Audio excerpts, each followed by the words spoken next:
A day in my life jadi tour guide di Jakarta.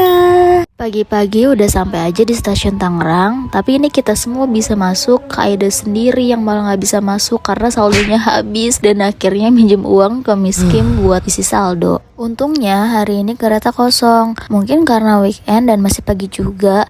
Dari stasiun Tangerang kita turun di stasiun Grogol, lanjut naik Transjakarta. Cobaan dimulai lagi karena kartunya nggak bisa dipakai. Alhasil Kaida beli lagi kartu Transjakarta. Jujur ini pertama kali gue naik Transjakarta. Dulu banget pernah dari stasiun apa gitu ke Tanah Abang tapi gratis. Tapi setelah itu nggak pernah lagi. Kalau kereta sih sering ya. Jadi rencananya gue, Asti, dan Kaida akan jadi tour guide Miss Kim hari ini buat keliling Jakarta. Tapi kayaknya malah Kaida sendiri deh yang jadi tour guide karena gue dan Asti juga first time gitu ke tempat-tempat gini. Tempat pertama kita Monas. Kaida sama Miss Kim langsung di foto-foto. Pas gue bilang ke Miss Kim kalau itu yang kuning di atas Real Gold 24K, dia shock loh. Jujur gue terakhir ke Monas itu SD loh. Dan kalau bukan karena mau jadi tour guide Miss Kim, gue gak akan sih ke Monas. Bukan gak mau ya, cuman maksud gue udahlah cukup sekali ke Monas. Kecuali kalian emang pengen naik ke atasnya itu. Karena jujur gue juga belum pernah tuh naik ke atasnya. Kemarin kita tuh mau naik ke atas, tapi harus nunggu sampai jam 4. Setelah puas di Monas, kita ke Kota Tua. Nggak tahu mau ngapain juga sih sebenarnya, tapi kita akhirnya masuk ke Museum Wayang dan nonton pertunjukan yang cuma bayar 15.000 gitu. Worth it sih menurut gue. Dan sebelumnya kita beli gelang. Tadinya mau antar Kaida beli gelang, tapi akhirnya malah kita ikutan beli juga. Surprisingly-nya, gelangnya gue pakai sampai sekarang nggak karatan sih. Kita nunggu agak lumayan lama di luar untuk masuk ke area Museum Wayangnya, karena kita dijadwalinnya jam 17.30